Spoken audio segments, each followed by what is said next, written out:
मालदीव के विकास के लिए भारत के सहयोग का अटल फोकस है। मालदीव के लोगों का सामाजिक आर्थिक विकास, चाहे द्वीपों में पानी और सफाई के विषय हो या इंफ्रास्ट्रक्चर का निर्माण, चाहे स्वास्थ्य सेवा हो या शिक्षा, भारत के सहयोग का आधार होगा लोक कल्याण और मालदीव की जरूरतें और प्राथमिकता।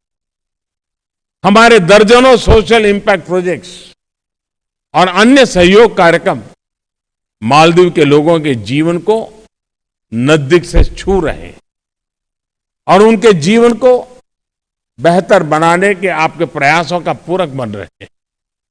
मालदीव में लोकतंत्र और समृद्धि के लिए भारत एक विश्वसनीय, मजबूत और अग्रणी सहयोगी बना रहेगा और हमारा यह सहयोग आप सभी जनप्रतिनिधियों के हाथ मजबूत करेगा।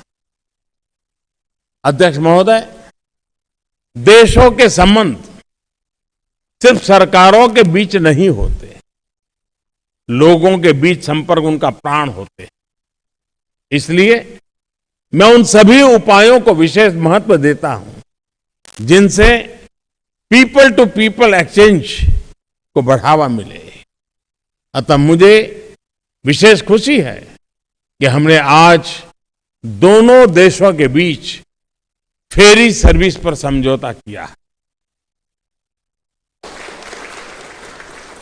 मुझे इस बात की भी खुशी है कि शिक्षा, स्वास्थ्य, बिजनेस आदि के लिए भारत आने वाले मालदीवियों को वीजा फैसिलिटेशन एग्रीमेंट से और सुविधा हुई है।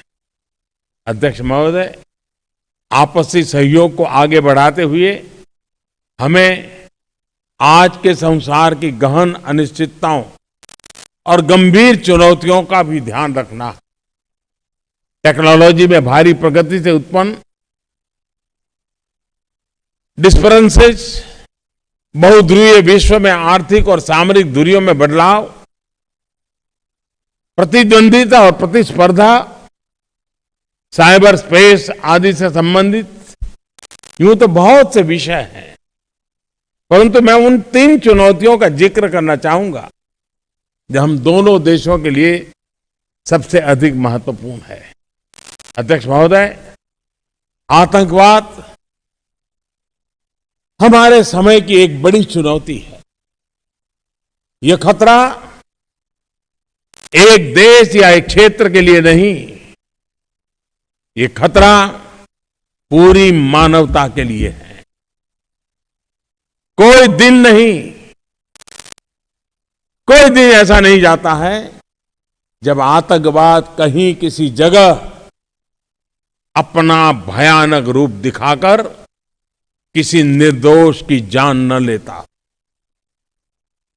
आतंकवादियों के न तो अपने बैंक होते हैं, न टंकसाल और न ही हथियारों की फैक्ट्री, फिर भी उन्हें धन और हथियारों की कभी कमी नहीं होती।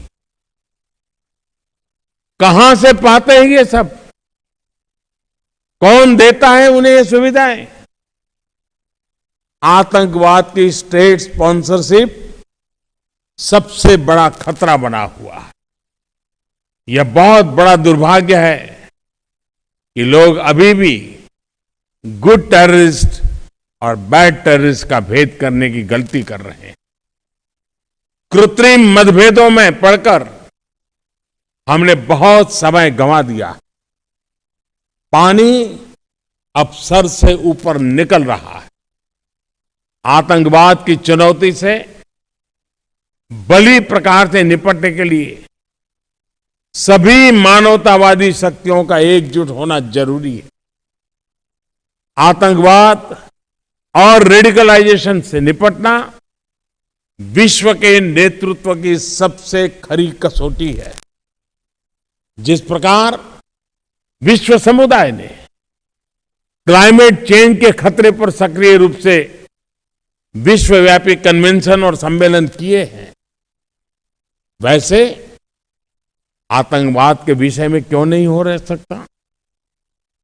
मैं विश्व संगठनों और सभी प्रमुख देशों से अपेक्षा करूंगा कि एक समय सीमा के भीतर आतंकवाद पर ग्लोबल कॉन्फ्रेंस आयोजित करें, ताकि आतंकवादियों और उनके समर्थक जिन लूपहोल्स का फायदा उठाते हैं, उन्हें बंद करने पर सार्थक विचार किया जा सके।